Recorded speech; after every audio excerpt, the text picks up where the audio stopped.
Very current. Hi, good morning, Bob Cesca. Hi, hello. You know what? Look, it's an unusual, unorthodox cycling jersey, but I will say, and I mentioned this to you off the air. Yes. It's safe. It's a safe jersey. Thank you. Drivers will be able to see you. Yes. It's very unlikely you'll be hit by a car. Well, they may hit me like, oh, that is awful.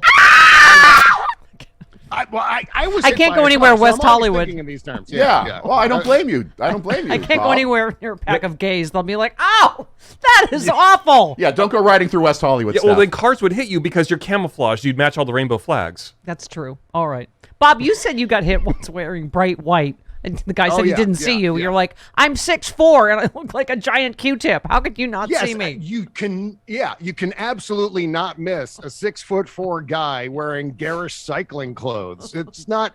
And he had the nerve to hover over me as I'm laying in the street and go, "Oh my God, dude, I didn't even see you. How is that? What are you blindfolded? What's wrong with you?"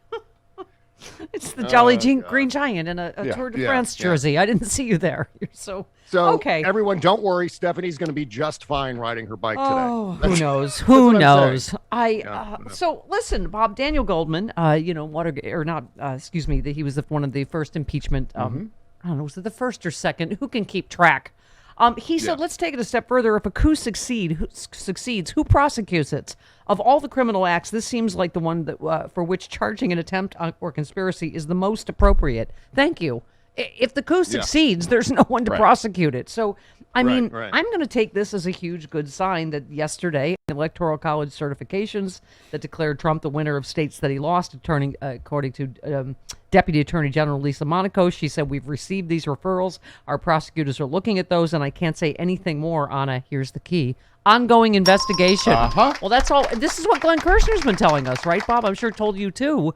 They can say they're doing it so at least the American people feel confident without revealing anything about the investigation, which I think is what they did yesterday, right? Yeah, absolutely right. And I was glad to hear that. Obviously, this is a positive step. This is one of the most glaring examples of election fraud that we've ever seen, ever. I mean, this is committed by a major political party in at least 7 states at this point, and they're making up fake electors and trying to pass them off.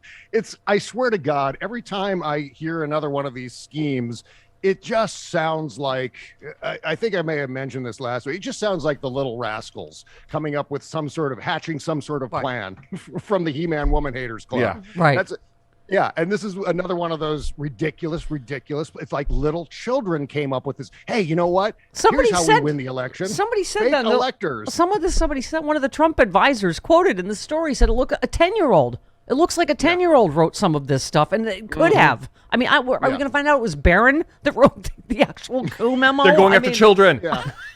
Maybe that's why Merrick Garland's taken so long. He feels sorry for them because they're like little children. He's like, how do you get mean with these little kids? They're like the Peanuts gang, for God's sake. Yeah.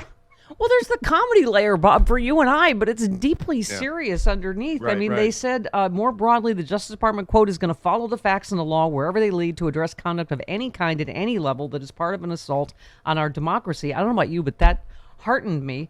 She also talked about the fact that they've already made one arrest, on the her threats and harassment that election officials have received. There was a guy in Texas that threatened, Michigan officials. She said, I'm concerned about the really disturbing nature of the threats we've seen. They've been disturbingly aggressive and violent and personal.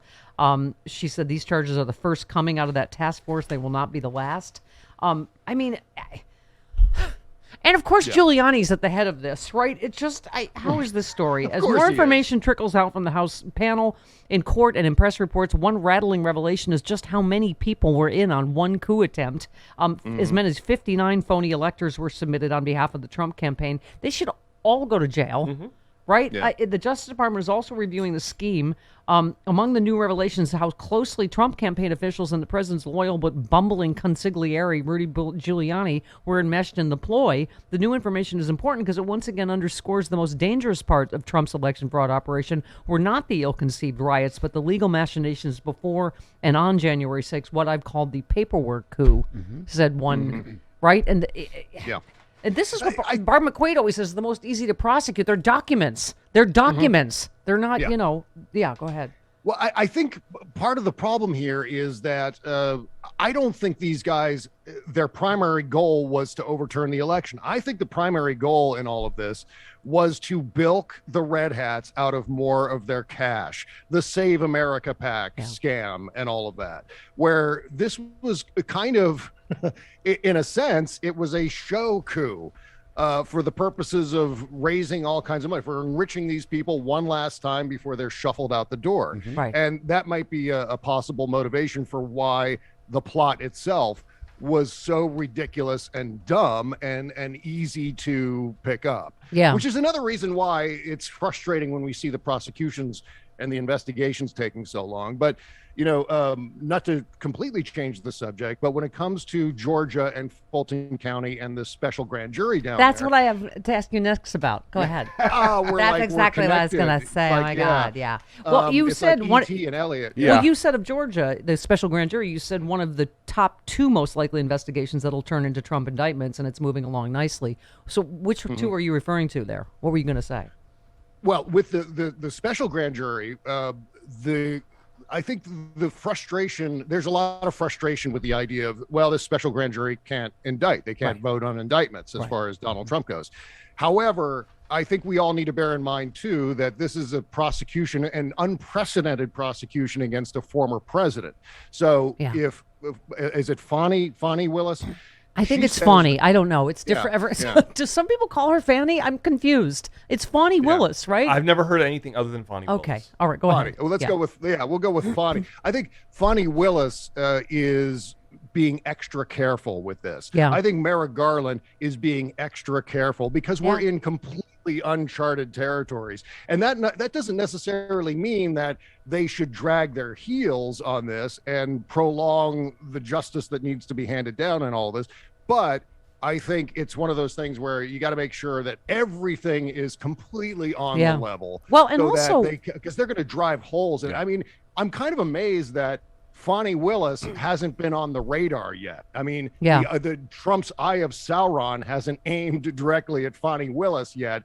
And maybe that's a good thing. Maybe that's all positive because he hasn't noticed, or he's too terrified. I think that's what I was going to say, Bobber. That's the one he's the most afraid of. He's it's distracted on tape by the other ones. Well, but the other reason for the special grand jury is the cowardice of the Brad Raffensperger. I'm sorry, I keep talking about all of these cowards that did the right thing once, write a book about it, but won't come forward on their own to tell the American people the truth. Like Bill Barr, Stephen Beschloss, you retweeted. He said Bill Barr may be testifying before the January 6th now, but where was he before January 6th? Did he open his mouth and state the danger America was facing from the big lie and the coup plot? Did he serve the country? Nope. He praised Trump before slipping away. And you said so many cowards in Trump's orbit parading around as cosplay alphas. Thank you. Yeah. And they won't just come without a subpoena. They won't come forward.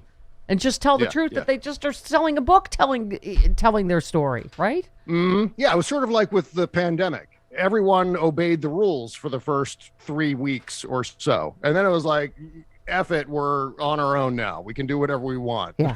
And so it's the same thing. Initially, right after the insurrection, a lot of Republicans were condemning it and, leaning toward doing the right thing. I mean, I remember myself, how foolish was I predicting that, oh my God, this is going to split the Republican Party.